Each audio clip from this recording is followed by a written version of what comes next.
नमस्कार साथियों इस वीडियो में हम बात करने वाले हैं कि क्या मंदिर में जा कर के प्रार्थना करने से, अपनी इच्छाओं की कामना करने से, क्या उस मंदिर में स्थित देवी देवता या फिर ईश्वर की जो प्रतिमाएं होती है, क्या उन व्यक्ति की इच्छा को पूरी करते हैं अथवा नहीं, या इन इच्छाओं की पूर्ति के लिए हमें मंदिर जाना चाहिए या नहीं।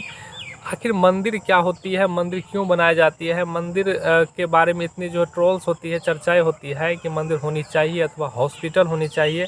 मंदिर के बारे में कितनी भ्रांतियां हैं, कितनी सच्चाई है, आइए इस वीडियो में छोटे से वीडियो हम कवर करने की पूरी तरीके से कोशिश कर रहे हैं कि मंदिर आखिर वास्तव में क्या होता है। देखिए, मंदिर ऐसे व्यक्ति का होता है जिन्होंने जीवन के चरित्र को संभाल करके जिया है, जीवन को सुखद उन स्थिति में भी करके रखे हैं जिन स्थिति में ज़्यादा से ज़्यादा मनुष्य विक्षेपित हो जाते हैं, अभ्याक्षेपित हो जाते हैं। उन स्थिति में भी वह मनुष्य अपने चरित्र को बरकरार रख के दुख को सहते हुए जीवन को जिया है और अपने जीवन को पूर्ण किया है।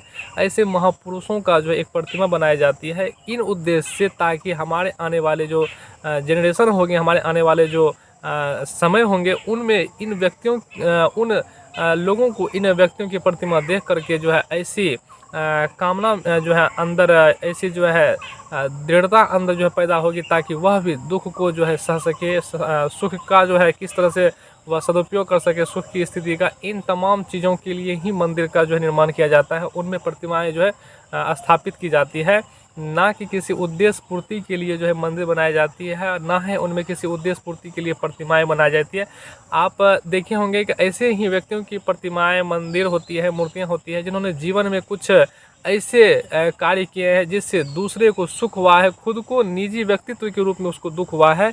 और जब वह संसार की सेवा के लिए काम कर रहे होते हैं, तो ऐसे महापुरुषों का, ऐसे व्यक्तियों का, अभिव्यक्तियों का प्रतिमा बनाई जाती है, मंदिर बनाई जाती है।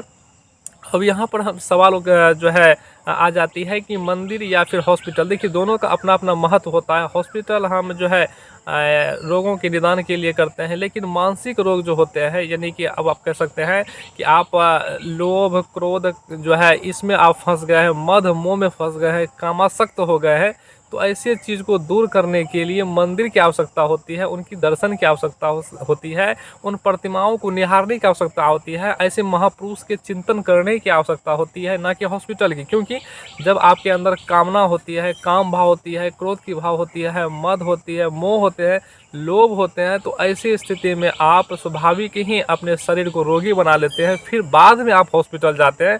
अगर मंदिर होती है, प्रतिमाएं होती है, ऐसे वातावरण होते हैं, संस्कार होते हैं, जहां आप जा करके अपने इस मानसिक जो समस्याओं का निदान कर सकते हैं। क्योंकि मंदिर के कई आधारशिलाओं पर, कई आयामों पर ये आप देखे होंगे कि कई सारे ज्ञान की बातें लिखी होती है। उन महापुरुषों के जीवन चित्र के बारे में वखान किए हुए होते हैं, जिनको देख करके आप, जिनको आप पढ़ करके, जिनको आप अपने जीवन में उतार करके आप तत्क्षण ही उस मानसिक समस्याएं से दूर हो जाती है। तो मंदिर का एक अपना महत्व होता है, हॉस्पिटल का अपना महत्व होता है। अब सवाल है कि मंदिर आखिर उनमें हमें प्रार्थना के लिए जानी चाहिए कि शिक्षा पूर्ति के लिए जानी चाहिए? ऐसा बिल्कुल नहीं करनी चाहिए, क्योंकि ईश्वर किसी के इच्छा पूर्ति के लिए वह वहाँ पर नहीं बैठे होते हैं। वह आपको मनुष्य बना दिए हैं, ये सबसे बड़ी उनकी कृपा होती है। एक आप मानव जीवन के रूप में अवतरित उनके माध्यम से, अगर प्रकृति को मानने वाले जो व्यक्ति है, हमारे जो दर्शक हैं, देख रहे हैं, तो प्रकृति ने पहले ही आपको मनुष्य बना दिए हैं। अगर ईश्वर के मानने वाले जो भक्त होते हैं, ईश्वर ने आपको पहले से मनुष्य बना दिए हैं। बाद में उससे कोई भी चीज़ मांगने की आवश्यकता नहीं होती है। उनके जीवन चित्र को, प्रकृति के प्रकाष्ठा को, प्रकृति के प्रवृत्ति को जान करके आप अपने जीवन को उन्हीं के सानिध्य में उन्हीं को सौंप करके जीवन को जिए, सुखद अनुभव करें। अपने अंदर काम, क्रोध, आग, अग्नि जो प्रज्वलित होती रहती है, इसका नाश करें, ना कि किसी इच्छा पूर्ति के लिए देवी देवताओं की शरण में जाए, गुरुजनों की शरण में जाए, या फिर मंदिर की शरण में जाए। ऐसा बिल्कुल नहीं करनी चाहिए, क्योंकि वो इच्छा पूर्ति आपको करते नहीं हैं, केवल अपने जीवन का संस्कार आपको रूपांतरित कर देते हैं। उन रूपांतरित संस्कार से ही आपके जीवन सुखद हो जाती है, आपकी कामनाओं की पूर्ति हो जाती है। तो आपको लगता है कि ऐसा देवी देवता जी, ऐसा बिल्कुल नहीं होता है। आप मंदिर जाएं, वहाँ पर आप मानसिक चेतना को विकसित करें, अपने चेतन अवस्था को विकसित करें, जड़ता को नाश करें और अपने आने वाले समय को बेहतर करें, ताकि कई सारे जो रोग होते हैं वो आपको ना हो जाए। तो इस तरह की चीज़ें जो है मंदिर के लिए जो है होती है, जैसे हम दार्शनिक रूप से कहते हैं कई स्तरों से मंदिर का होना जो है जरूरी होता है, और कई स्तरों से हॉस्पिटल का होना भी जरूरी होता है। इन दोनों में जो है यही जो है अंतर होती है। इनमें ट्रोल ना करें, इनमें फंसे नहीं कि मंदिर होनी चाहिए या हॉस्पिटल होने चाहिए, अस्पताल होने चाहिए।